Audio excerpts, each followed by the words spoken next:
présenter le premier volet de ce triptyque qui s'appelle Parturience, un néologisme, juriste comprendront.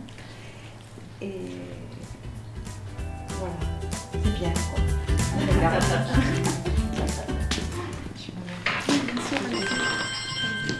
Ah oui, éteignez vos portables, merci.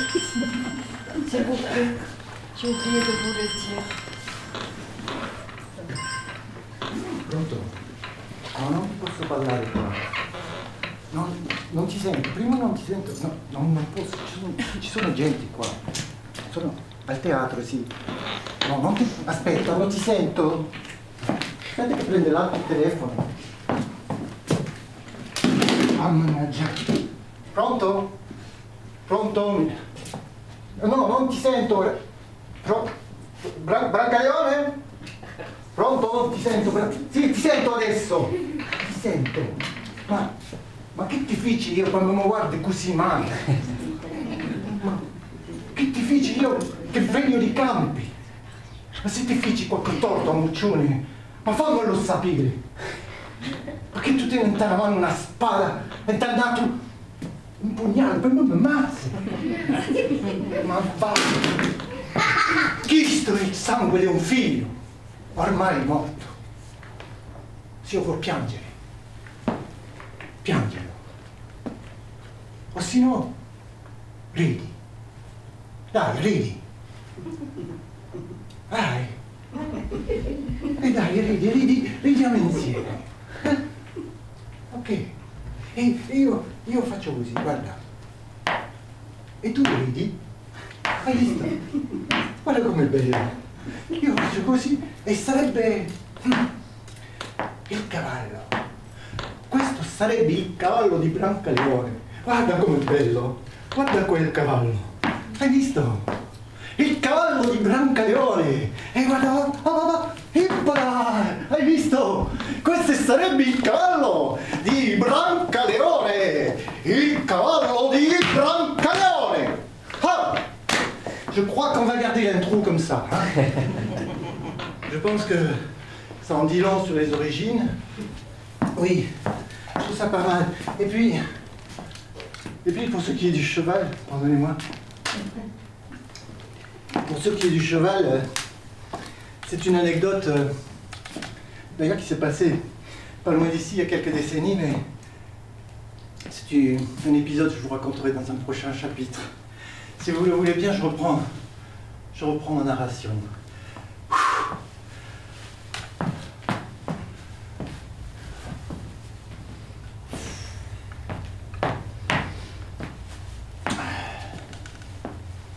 Voilà.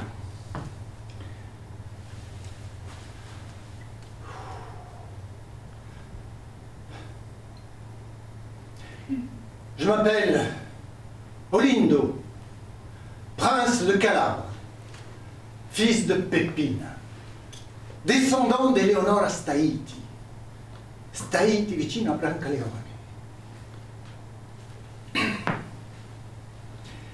J'ai dans ma tête mon enfance.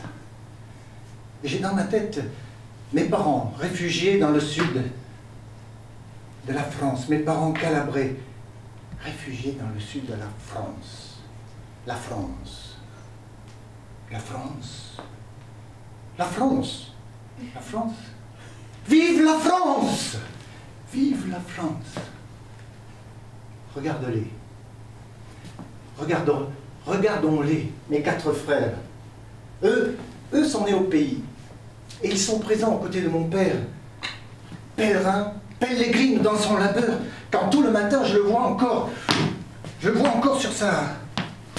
sur sa bécane, sa moto-bécane, sa mobilette bleue, partir tâcheronner pour des semaines de 105 heures. Oui, 3 fois 35 heures.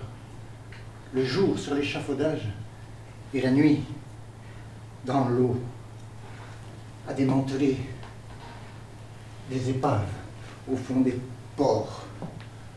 Des ports. Des ports. Dans les ports d'Amsterdam, il y a des marins qui...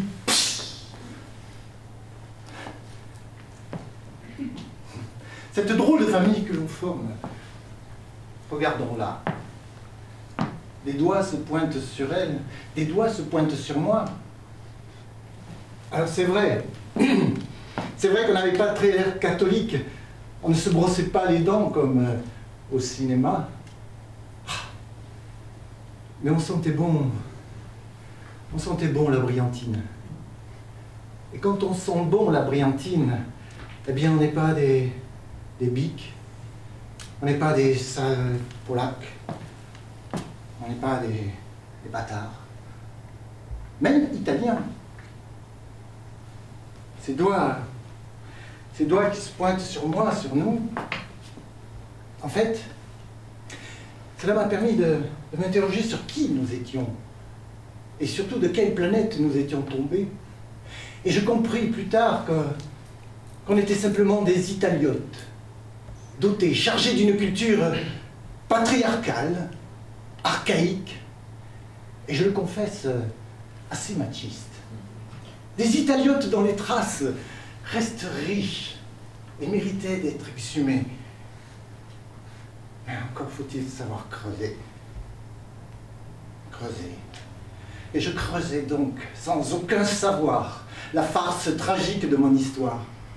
Je fonçais, sans le savoir, vers là, d'où je venais. L'imbarcazione. Il passeur.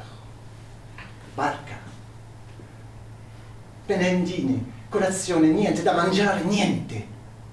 Mais cadavere galleggiante, sì. Les cadavres flottants que l'on voit passer à la dérive, que l'on ne dénonce même pas par peur d'être inculpé, ça oui. Oui.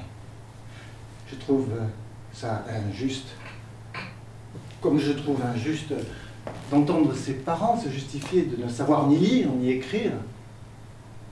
Mais je compris plus tard que non seulement ils n'écrivaient pas dans la langue de Molière, mais qu'ils ignoraient aussi celle de Dante. Dante Alighieri. Lasciate ogni speranza voi che entrate. Lasciate ogni speranza voi che entrate. Mais lui ne connaît pas Dante aussi. C'est vrai, tu ne connais pas Dante, toi. Oh, mais tu es là, toi. Mais qu'est-ce que tu fais là? Tu n'es pas encore né.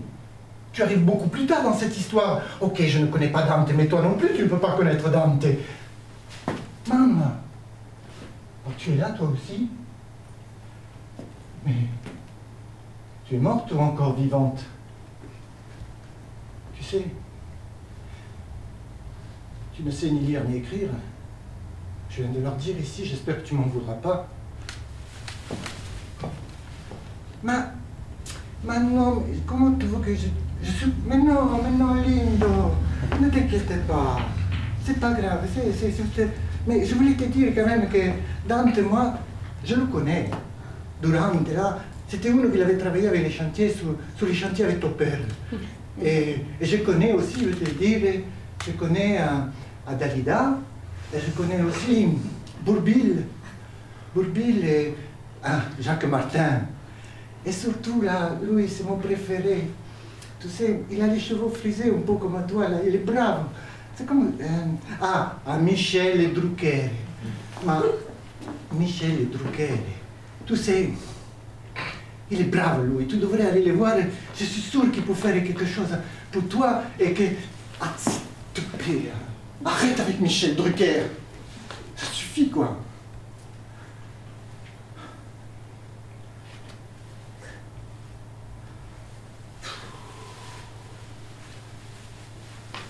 Alors, entre un fils pas encore né, une mère morte mais toujours vivante, en effet, drôle de famille.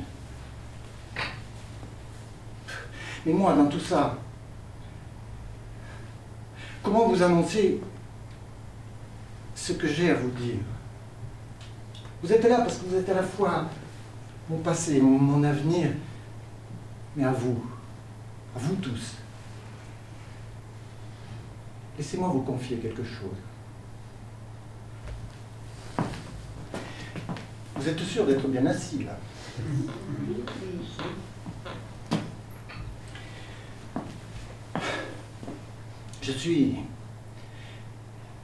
Je suis enceinte.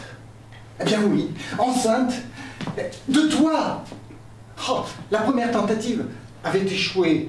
Il faisait beau, énorme désir, la tête pleine d'exaltation.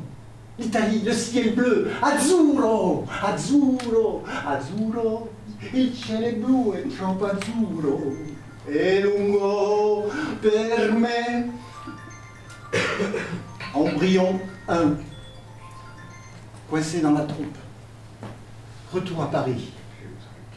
Gynéco, hosto, célio, aspiration, compression, dépression, l'inferno, l'inferno. Embryon 2. Tiens-toi. Tiens-toi bien. C'est toi. Je veux te parler de parturience. Je veux te raconter mon accouchement. Et comment j'ai vécu l'extraordinaire et singulière expérience, eh bien, d'être un père-mère. Oui, oui, j'ai été un géniteur-génitrice, un vrai maman, enceinte.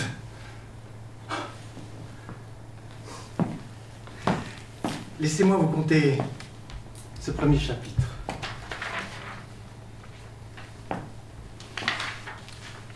Voilà, je l'ai nommé Genesis. Il est question de essere o non essere.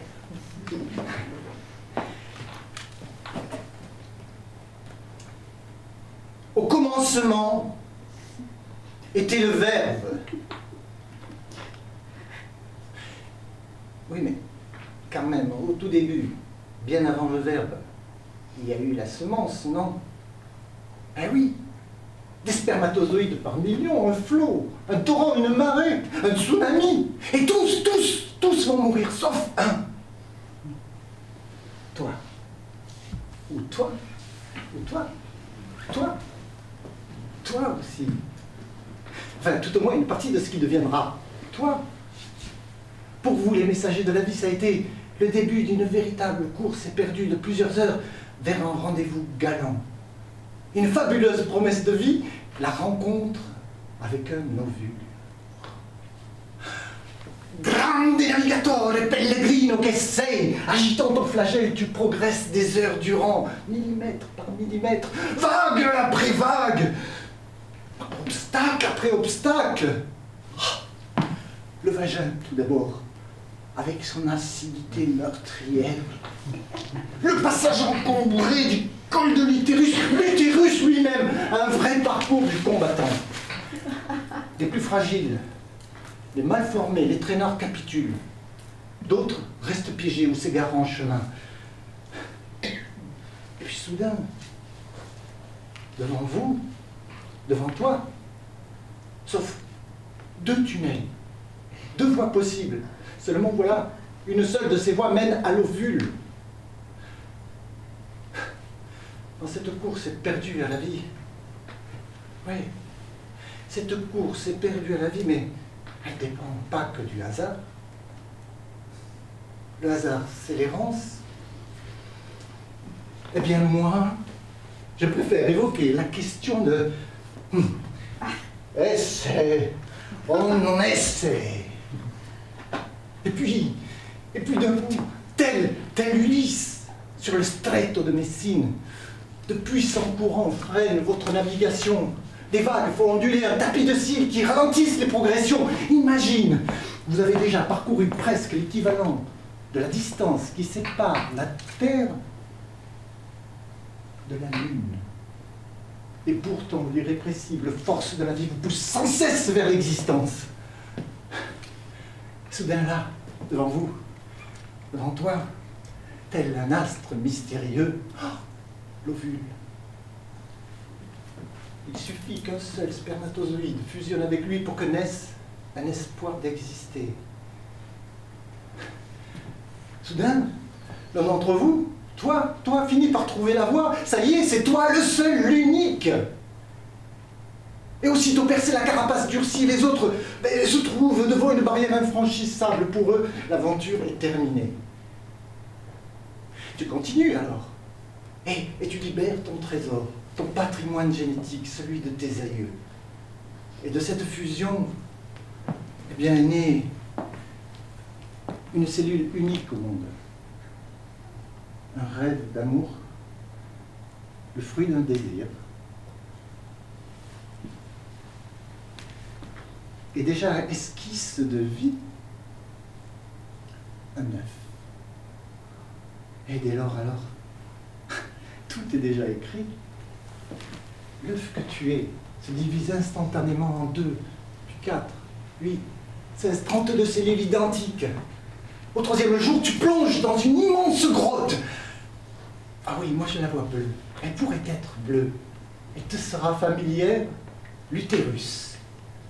Au 6e jour, tu sors enfin de ta coque et tu te poses délicatement sur cette paroi de ce très accueillant refuge.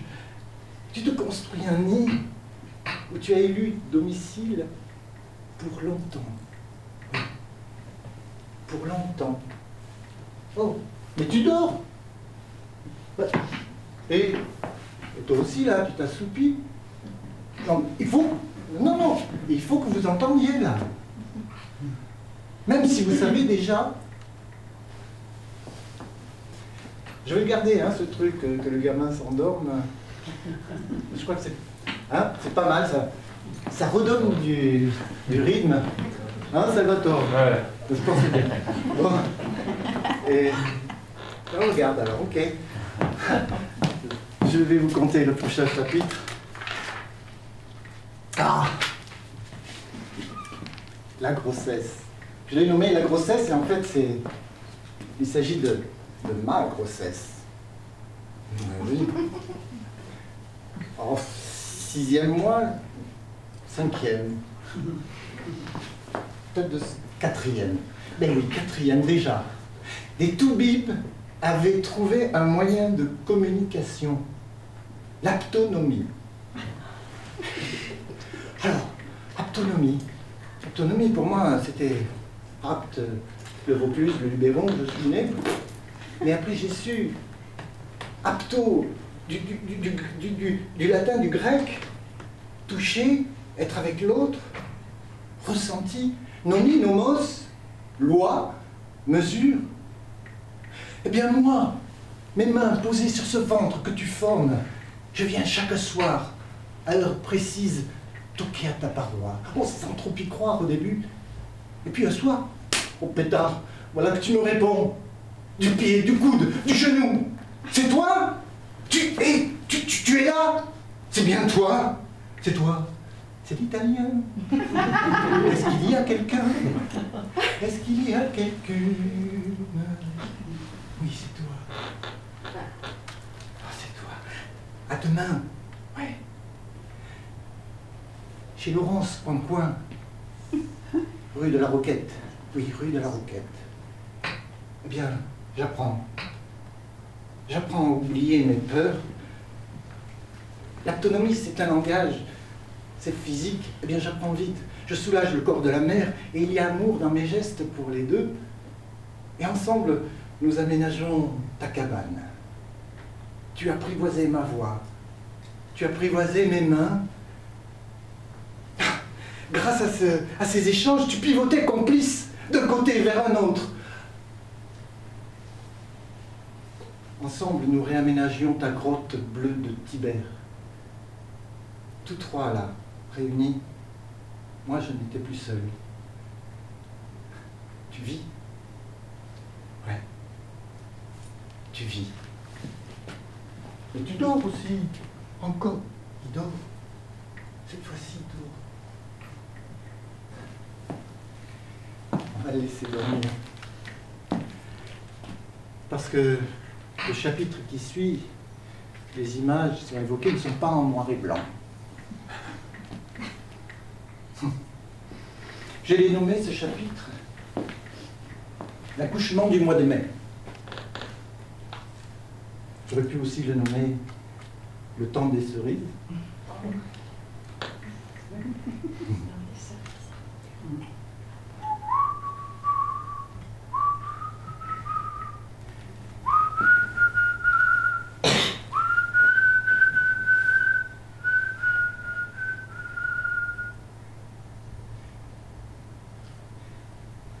les visages se crispent et ils se tendent par le sérieux de la situation.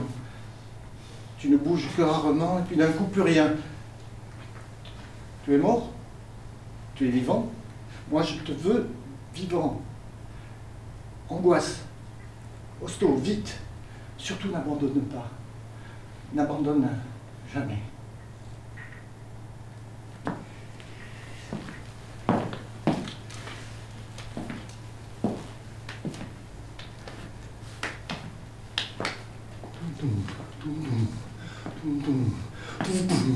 Le monitoring me dit que tu es vivant. Oh merci Dieu, merci Zeus, merci Zeus. Tu vois, toi c'était la cuisse, et bien moi ce sera le ventre. Ouais. Mais sur le coup là, les blouses blanches, elles ne nous laissent pas repartir. Ah ben non. Allez, allez mesdames, messieurs, on déclenche l'accouchement là. Oui, oui. Alors injection, médoc, ça commence, c'est les douleurs. Ah oui, j'oubliais. Ce n'est pas toi qui as choisi le moment de ton arrivée. Ah non. Ce sont les autres. Et Toby, les blouses blanches, Charlotte. Oui, oui, Charlotte, bien sûr. Charlotte, sur blouse, chaussons verts, moi je suis vert. 2 heures que ça dure et cette porte qui ne s'ouvre pas. Allez, allez, mesdames, messieurs, péridurale. Vous restez dehors pour la péri. J'ai dit vous restez dehors. Mais comment je reste dehors? Mais c'est de moi dont il s'agit, madame. Écoutez, je peux être utile. J'ai fait tous les métiers. Voleur, équilibriste, maréchal des logis, comédien, braconnier, empereur et pianiste.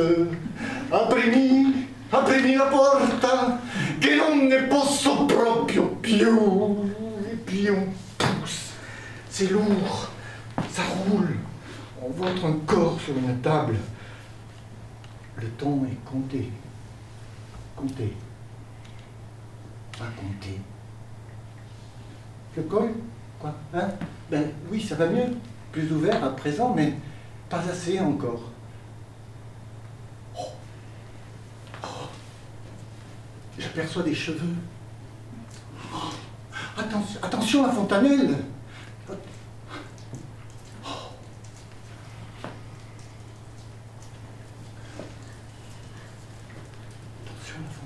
Comment la progression ne se fait pas?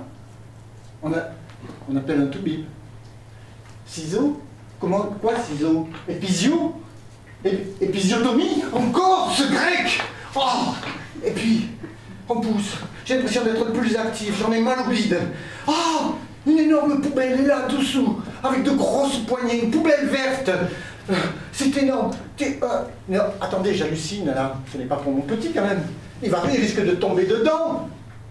Ne vous inquiétez pas, me dit le maître couturier. Oh, si tu avais vu ta tête. Si tu avais vu ta tête, elle est passée enfin. Puis les épaules ont suivi.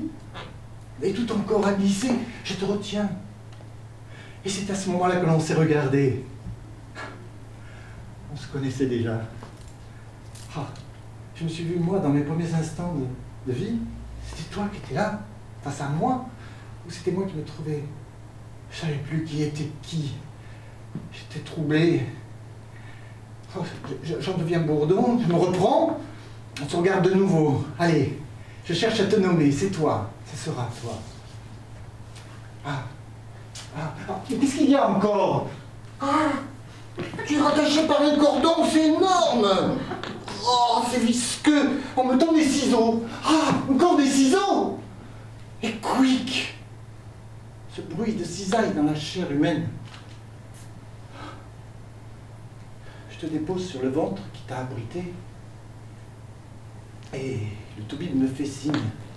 Il avait préparé du fil et une aiguille. Et il s'est mis à l'ouvrage afin de réparer l'entaille soi-disant nécessaire.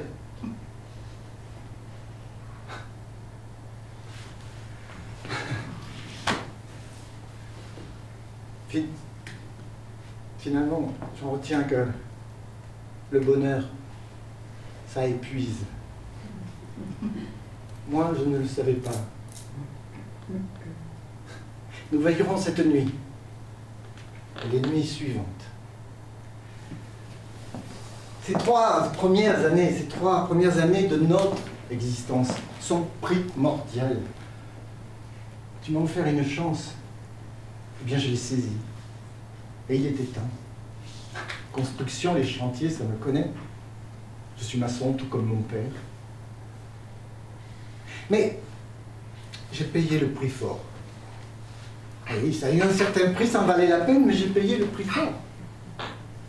J'étais devenu un loser dans mon métier. Ah ben oui. J'étais devenu, écoutez ça, un loser parce que j'avais choisi de suspendre mon job pour devenir un père.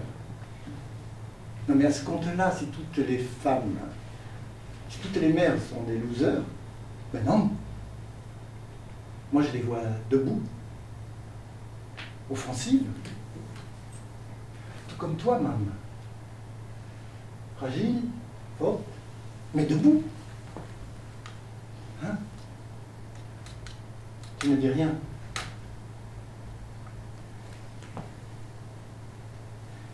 Alors je raconte. Eh bien,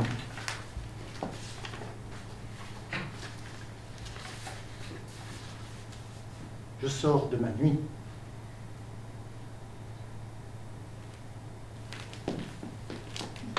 Cavallo. Ricordi? Il cavallo di Brancaleone sta tornando. Guarda, credici, ti sta guardando. Ti sta solo guardando. Ma tu non puoi vedere. A onde ci sono campi verdi e cieli blu, idda e da. Un sciato cado sulla faccia, idda è sempre da. Non scrusci l'erba secca, i canti di ceti, idda è ancora da. E quando tu senti un vento, non ti capiti, pigliala, idda ti sta accarezzando e tu non la puoi toccare.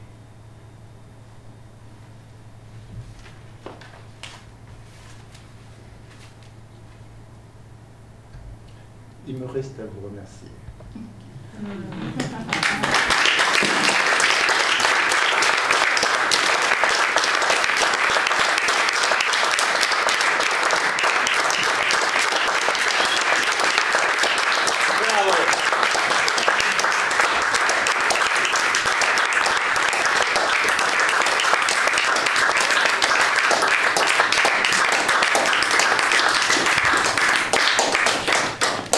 Bravo Lindo. Et encore une fois, merci à vous tous. J'ai pas pris la parole au début par un petit peu peur de me défaire. Mais voilà, encore mille merci à Salvatore de cet accueil à mon nom, au nom du groupe avec qui je travaille, qui est la compagnie 2068. Et puis merci à vous tous qui avez fait l'effort de venir écouter, de venir explorer un travail qui est en cours, qui est en chantier comme ça, qui j'espère deviendra peut-être un récit voilà, à faire entendre. Merci aux proches, il y a de la famille aussi qui vient de loin, d'Italie. Merci Louis. Merci Louis de ce moment comme ça qui s'est croisé. Je sais que ça nous touche avec Salvatore. Tu as été aussi quelqu'un qui compte. Et tu es quelqu'un qui compte aussi.